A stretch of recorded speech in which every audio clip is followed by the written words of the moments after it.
Assalamualaikum warahmatullahi wabarakatuh. Kami dari kelompok 3 akan mempresentasikan tentang perbandingan akuntansi sektor publik dengan akuntansi bisnis. Sebelumnya, perkenalkan nama anggota kelompok kami dulu. Nama saya Francisca Putri Aulia, NIM 190302031. Saya Nivada Pradelia Putri Trisian dengan NIM 190302037. Perkenalkan, nama saya Dian Andika, NIM 190302059. Perkembangan dan pemikiran akuntansi, sektor publik versus sektor bisnis atau swasta, yaitu zaman Adam Hawa, zaman tembaga, zaman primitif, setelah primitif. Zaman Adam Hawa, manusia dihadapkan pada berbagai pilihan penentuan kebutuhan. Walaupun alam memiliki kapasitas yang besar untuk memenuhi kebutuhan penghuni planet ini, masalah tetap muncul antara individu dan kelompok. Masalahnya berkembang dari pihak baik dan yang lebih baik, pilihan baik dan buruk, serta pilihan ada dan tiada. Jadi perubahan pengelolaan kebutuhan selalu terasa dari zaman purba ke zaman berikutnya. Zaman tembaga. Pada zaman ini tembaga mulai dikenal atau akhir masa batu. Pertambahan penduduk yang tinggal di daerah subur telah mengurangi kapasitas sumber daya alam. Berbagai kelompok berebut sumber daya yang ada. Visi kelompok-kelompok tersebut adalah mencangkupi kebutuhan dengan aman. Dalam kondisi seperti ini, kelompok yang ada dapat diidentifikasi sebagai kelompok kuat dan lemah, atau kelompok penguasa dan non-penguasa. Ini berarti bahwa perebutan sumber daya akan menentukan tatanan masyarakat. Zaman primitif. Pada zaman primitif, komunitas masyarakat menjadi lebih besar dan hubungan antara daerah telah dimungkinkan.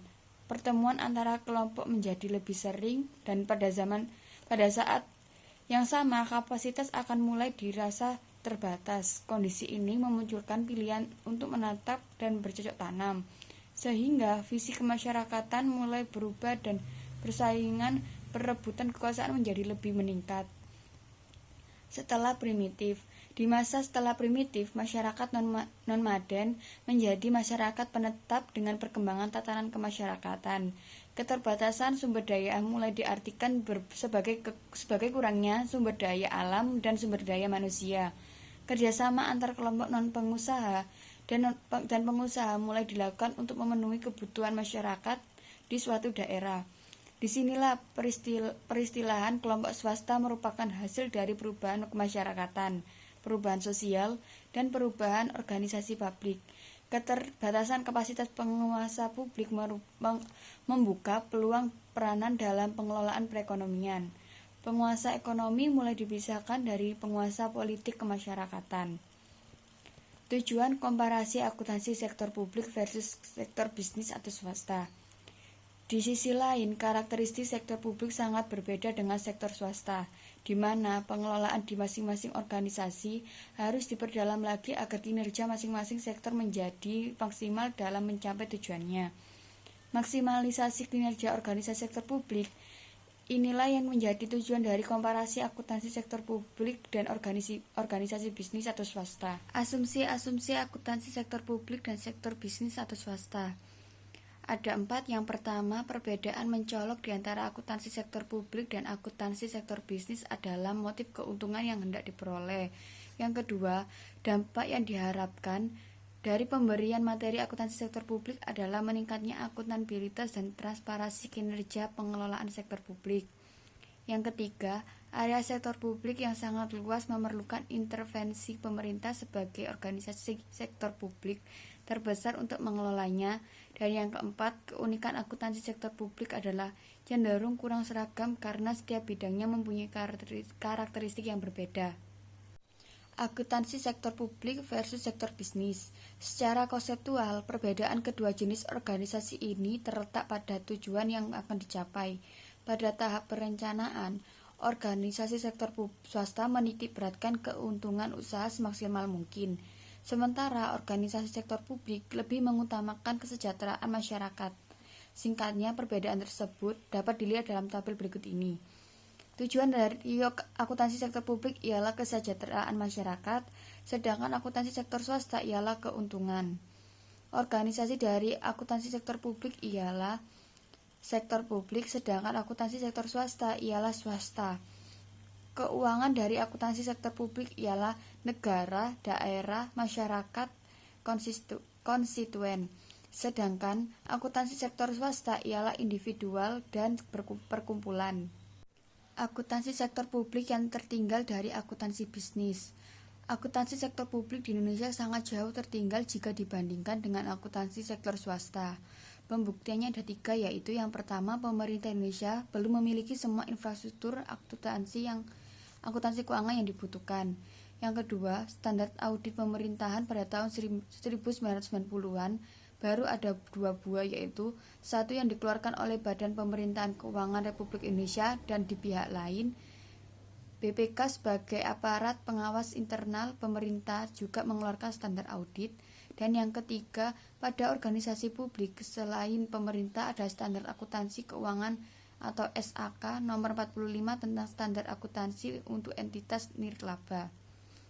Akuntansi atas utang atau kewajiban organisasi publik. Berdasarkan pengalaman selama masa kritis ekonomi di tahun 1997, catatan mengenai jumlah kewajiban atau utang pemerintah kepada luar negeri maupun dalam negeri harus dipecahkan. Kelemahan akuntansi keuangan pemerintah di masa lalu harus dipecahkan melalui mekanisme hukum yang memberdayakan warga masyarakat. Pembagian tugas yang jelas akan menunjukkan unit yang bertanggung jawab atas perhitungan utang pemerintah dan strategi pelunasannya. Ekonomi, efisiensi, dan efektivitas. Ekonomi. Indikator ekonomi merupakan indikator tentang penggunaan input, jadi dapat disimpulkan bahwa 3 indikator kinerja organisasi sektor publik bisa dirinci sebagai berikut. Seperti ekonomi mengenai input, efisiensi tentang input dan output, serta efektivitas yang berhubungan dengan output. Efisiensi. Suatu organisasi dianggap semakin efisien apabila rasio efisiensi cenderung di atas 1. Semakin besar angkanya, semakin tinggi tingkat efisiennya. Secara absolut, rasio ini tidak menunjukkan posisi keuangan dan kinerja organisasi. Efektivitas. Efektivitas menunjukkan kesuksesan atau kegagalan dalam pencapaian tujuan. Dalam rangka mencapai tujuan itu, organisasi sektor publik sering kali tidak memperhatikan biaya yang dikeluarkan. Hal seperti itu bisa terjadi apabila efisiensi biaya bukan merupakan salah satu dari indikator hasil. Kultur organisasi sektor publik dan sektor bisnis atau swasta. Organisasi sektor publik bertujuan memenuhi kesejahteraan masyarakat, sedangkan tujuan organisasi sektor swasta adalah mencari keuntungan. Dalam organisasi publik, semua karyawan atau pegawai, pengurus atau relawan bekerja untuk mencapai satu tujuan, yakni pemenuhan pelayanan publik. Persaingan inilah yang mengantarkan kinerja swasta cenderung lebih cepat berkembang ketimbang sektor publik. Dasar hukum akuntansi sektor publik dan sektor bisnis atau swasta. Dasar hukum akuntansi sektor publik ada 3. Yang pertama, standar akuntansi pemerintah atau SAP. SAP ditetapkan dengan Peraturan Pemerintah Nomor 24 Tahun 2005.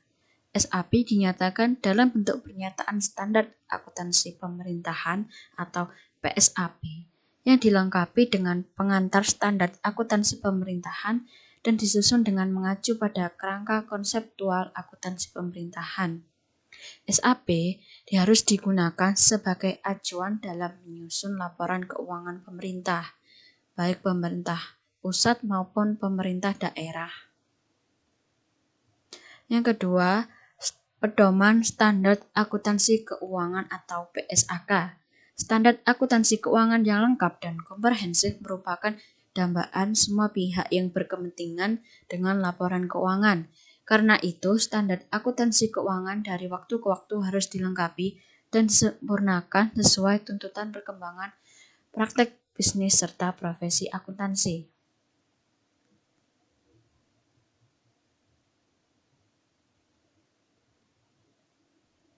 Yang ketiga, Standar Pemeriksaan Keuangan Negara atau SPKN.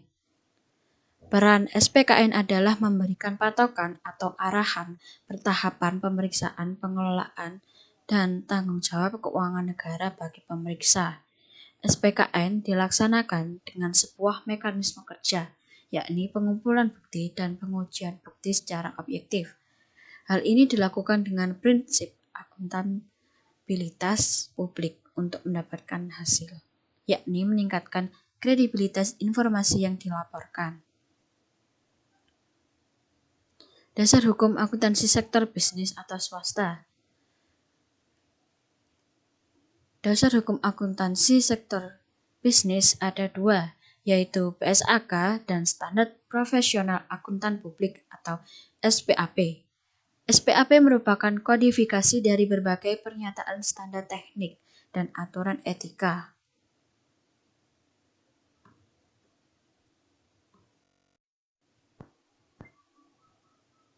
Pengambilan keputusan dalam sektor publik dan sektor swasta. Dalam sektor publik, pengambilan keputusan dilakukan melalui mekanisme formal dan telah ditetapkan dengan keputusan organisasi. Contohnya, dalam organisasi pemerintah, mekanisme musyawarah perencanaan pembangunan atau musrenbang merupakan proses utama diputuskannya sebuah perencanaan pemerintah. Dalam musrenbang, masyarakat sebagai konsumen dapat ikut terlibat di dalamnya. Selain itu, berbagai keputusan juga diambil dan ditetapkan oleh lembaga legislatif dan eksekutif di tingkat pusat maupun daerah. Pada organisasi lainnya seperti partai politik, yayasan atau LSM, segala keputusan diambil melalui musyawarah mufakat atau pengurus dan perwakilan anggotanya. Agak berbeda dengan organisasi publik, organisasi swasta juga mengambil keputusan secara musyawarah mufakat. Meskipun ada keputusan yang diambil secara individual, pengambilan keputusan melalui musyawarah dilakukan antara pemilik saham dan para pemimpin atau pihak manajemen organisasi bisnis atau swasta. Selain itu, pengambilan keputusan organisasi juga jarang melibatkan karyawan atau konsumennya.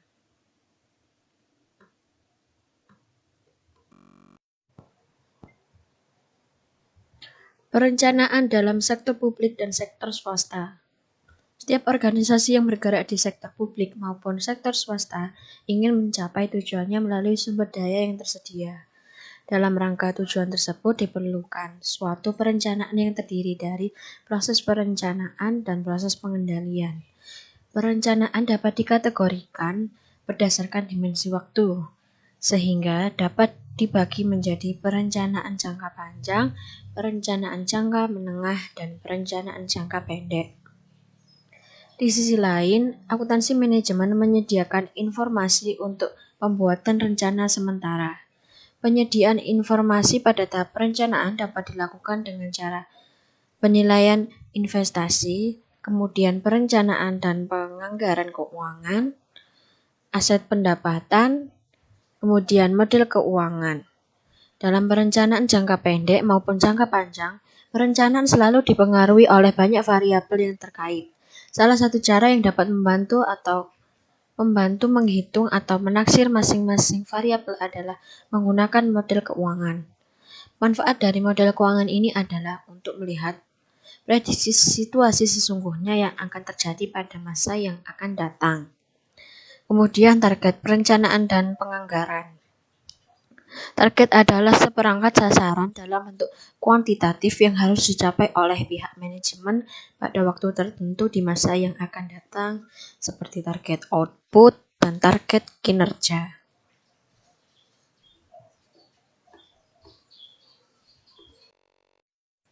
Berikut ini adalah tahapan pokok dari perencanaan dan pengendalian. 1. Perencanaan sasaran dan tujuan dasar. 2. Perencanaan operasional. 3. Penganggaran. 4. Pengukuran dan pengendalian. Dan yang terakhir, pelaporan, analisis, dan umpan balik.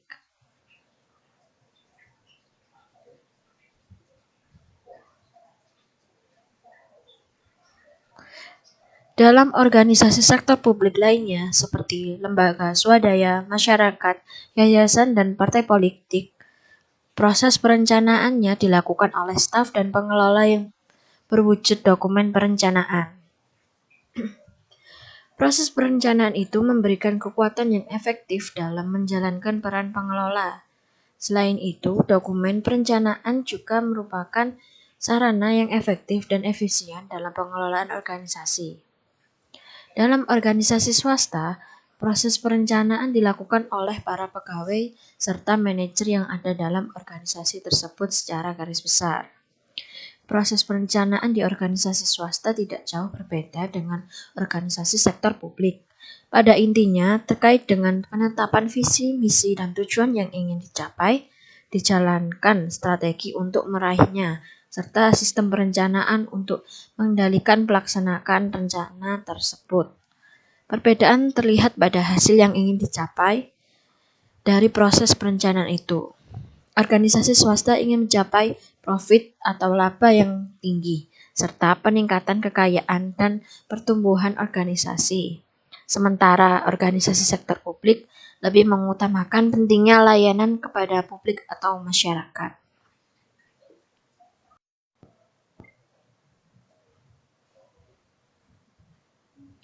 Penganggaran dalam sektor publik dan sektor swasta. Dalam organisasi sektor publik, seperti organisasi pemerintahan, penyusunan anggaran dilakukan bersama masyarakat dalam perencanaan program. Penurunan program publik dalam anggaran akan dipublikasikan untuk dikritisi dan didiskusikan oleh masyarakat. Dan akhirnya disahkan oleh wakil masyarakat di DPR, DPD, atau DPRD. Dalam organisasi swasta, penyusunan anggaran dilakukan oleh para pegawai dan manajer perusahaan yang berwenang dengan persetujuan pemilik perusahaan. Pengadaan barang dan jasa dalam sektor publik dan sektor bisnis swasta. Barang publik adalah barang kolektif yang harus dikuasai oleh negara atau pemerintah. Jadi, sifat barang ini tidak dieksklusif dan diperuntukkan bagi kepentingan seluruh warga dalam skala luas. Sementara itu, barang swasta adalah barang spesifik yang dimiliki oleh swasta dan bersifat eksklusif. Jadi hanya bisa dinikmati oleh mereka yang mampu membelinya, karena harganya disesuaikan dengan harga pasar serta keinginan sang penjual. Pada dasarnya, alokasi barang dan jasa dalam suatu masyarakat dapat dilakukan melalui dua mekanisme. Pertama, melalui mekanisme pasar, kedua, melalui mekanisme birokrasi. Nah, ini ada tabel pengadaan barang dan jasa dalam sektor publik dan sektor bisnis swasta. Pengadaan barang dan jasa.